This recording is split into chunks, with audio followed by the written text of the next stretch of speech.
Hitler ने जब सारे यहूदियों को कत्ल किया और कुछ को छोड़ दिया तो किसी ने पूछा, तुमने इन्हें क्यों छोड़ दिया? तो उसने जवाब दिया कि मैं इन्हें इसलिए छोड़ रहा हूँ ताकि दुनिया को पता चले कि मैंने इन्हें मारा क्यों, क्योंकि अगर ये थोड़े भी रहेंगे तो अपनी हरकत से कभी बाज नहीं आएंगे। और तारीख में भी यही हुआ कि बनु नज़ीर का जो सरबराह था वो अपना एक वफ्द लेकर मक्का मुकर्रमा पहुंचा। वहां जाकर कुरैश मक्का से उसने कहा कि देखो, मुसलमान तुम्हारे भी दुश्मन हैं और हमारे भी दुश्मन हैं, तो क्यों ना हम मिलकर लड़े और मुसलमानों को सफ़े हस्ती से मिटा दें। आपने उन्हें मक्का से निकाला और उन्होंने हमें मदीना से निकाला, अब हमें बदला लेना है। तुम्हारे भी लोग उन्होंने मारे हैं, तुम हमारे साथ मिल जाओ, एक बार में धावा बोलकर सारा मसला ही खत्म कर देते हैं। गज़वा अहज़ाब उस वक्त का सबसे बड़ा गज़वा है। कुरैश मक्का ने उनसे पूछा कि तुम भी तो अहले किताब ही हो, तो बताओ हमारा दीन सच्चा है या उनका दीन सच्चा है? अब यहूदियों ने जवाब दिया कि आप लोग तो खाना काबा की खिदमत करते हैं, खाना काबा की ताज़ीम करते हैं, आप अपने आबाओ अजदाद के तरीके पर हैं। और कहा कि हम कसम खाकर कहते हैं कि आप ही अफजल हैं। कुरैश मक्का ने यह सुनकर एक दूसरे को हैरानी से देखा कि ये अहले किताब होकर हमारे बारे में ऐसी बात कह रहा है। तो उन्होंने कहा कि अगर तुम ये बात कह रहे हो तो हमें यकीन दिलाओ, हमारे साथ चलो और हमारे बुतों को सजदा करो। सारे यहूदी यहाँ तक कि उनके उलमा भी उनके साथ गए और बुतों को सजदा कर लिया। ये ऐसा दाग है यहूदियों पर कि सदियां गुजरने के बाद भी खत्म नहीं हो सकता। उन्होंने चंद जाती मफाद के लिए अपने ईमान का सौदा कर लिया। आप देखें, मुसलमानों का छोटा सा बच्चा भी हो सकता है अमल में कमज़ोर हो लेकिन अकीदे में कमज़ोर नहीं हो सकता। आप गज़ा ही देख लें, वहाँ लोग जाने तो दे रहे हैं लेकिन अपने ईमान का सौदा नहीं कर रहे। हम समझते हैं कि गरीब लोग हैं लेकिन उनको मिलियंस और बिलियंस का ऑफर है कि हमसे ले लो और दुनिया के जिस मुल्क की नेशनैलिटी चाहो हम तुम्हारा सारा बंदोबस्त कर देंगे, बस तुम यहाँ से चले जाओ, ये खित्ता खाली कर दो। लेकिन फिलिस्तीनी मुसलमान अपने ईमान का सौदा नहीं कर रहे, क्योंकि मुसलमान कभी ईमान का सौदा नहीं कर सकता। लेकिन यहूदियों के बड़े बड़े आलिम ने बुतों को सजदा कर लिया। जब कुरैश मक्का ने यह देखा तो सबने गिलाफ काबा पकड़कर ये अहद किया कि अब हम मिलकर मुसलमानों को मिटा देंगे। तो उन्होंने कहा कि 4000 अफराद हमारे होंगे, हम तैयार हैं, आप तैयारी करें, बाकी कबाइल को इकट्ठा करें। तो कुल 10,000 का लश्कर तैयार हो गया और यह उस वक्त का सबसे बड़ा लश्कर था, क्योंकि आप देखें बदर में मुसलमानों की तादाद 313 और कुफ्फार 1000। ओहद में मुसलमानों की तादाद 700, मुनाफिकीन को हटाकर क्योंकि 300 वापस चले गए थे, और सामने मुशरिकीन की तादाद 3000।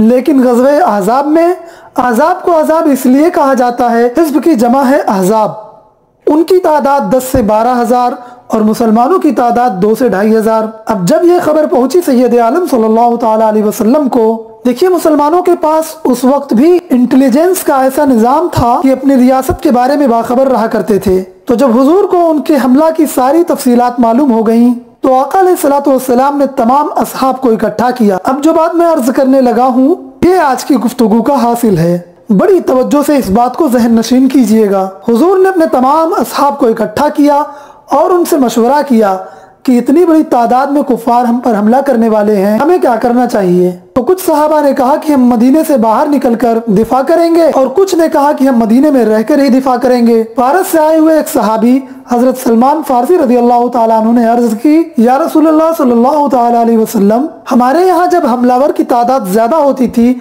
और हमारी तादाद कम होती थी तो हमारे यहाँ खंदक खोदी जाती थी।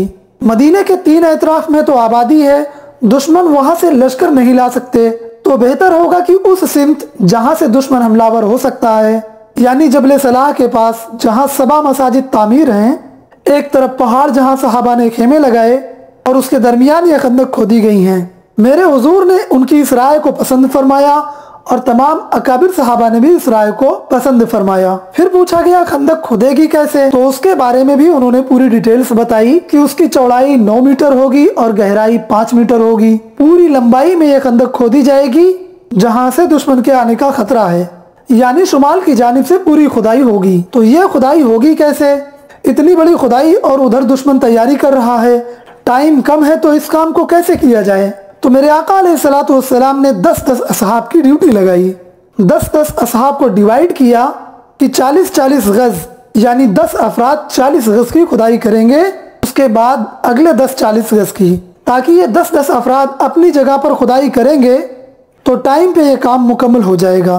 क्या खूबसूरत हिकमत अमली देखिए।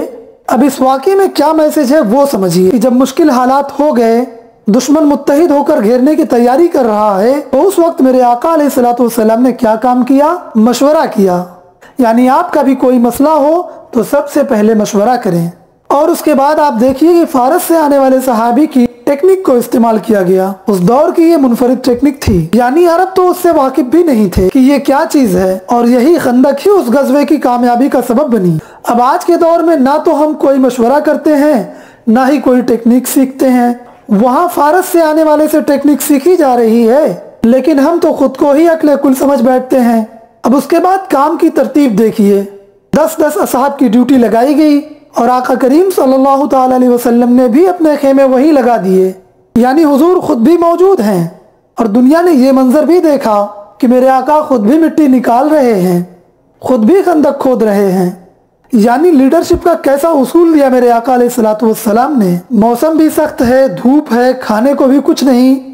एक सहाबी हुजूर की बारगाह में हाजिर हुए और अर्ज की, देखिए हमने पेट पर पत्थर बांधे हुए हैं। तो हुजूर अलैहिस्सलातु वस्सलाम ने अपने शिकमे अतहर से चादर हटाई और मेरे आका अलैहिस्सलातु वस्सलाम के पेट पर 2 पत्थर बंधे हुए थे। जब सहाबी रसूल ने देखा कि आका के शिकम पे 2 पत्थर मौजूद हैं तो अपना गम भूल गए। ये वाकयात बयान होने चाहिए, लेकिन अफसोस कि हमारे यहाँ आज बस झूमो झूमो, यानी अगर बात होती भी है तो बस मोजज़ात व करामात की। लेकिन कोई ऐसी भी बात होनी चाहिए जो प्रैक्टिकली हो, अमली बात हो। और हुजूर अलैहिस्सलातु वस्सलाम की ज़ात मुबारक तो रोल मॉडल है। सहाबा में से किसी सहाबी ने नहीं कहा कि हुजूर आप तो रहमतुल लिल आलमीन हैं, आपने चांद के 2 टुकड़े किए हैं, आपने तो डूबा हुआ सूरज पलटाया है, हुजूर ये खंदक क्या है, बस बैठ के यही दुआ कर लेते हैं। लेकिन अमली तौर पर मेरे आका अलैहिस्सलातु वस्सलाम ने अपनी उम्मत को ये दर्स दिया कि जब भी कोई मुसीबत आ जाए तो हिम्मत, हौसले और हिकमत अमली के साथ उसका मुकाबला करो। आज देखिए ना, उम्मत को यही करामात और शुफ और फूकों में लगा के आज हर बंदा आता है कि हजरत दुआ कीजिए, मसला हो गया है, कोई बंदिश है। तो मेरे भाई, आपने उस मुश्किल के हवाले से कोई मशवरा किया? दौरे हाजिर के हिसाब से कोई टेक्निक सीखी? जमाना बदल गया, आप उन्हीं पुरानी चीजों में उलझे हुए हैं। दौरे हाजिर के हिसाब से क्या हमने कोई टेक्निक सीखी? अमली तौर पर उस मुश्किल से निकलने की कोशिश की, और वहां जब बात तय हो गई तो रात दिन लगा दिया और हुजूर ने फरमा दिया कि कोई बिना इजाजत के घर नहीं जाएगा, यही रुकेंगे सब।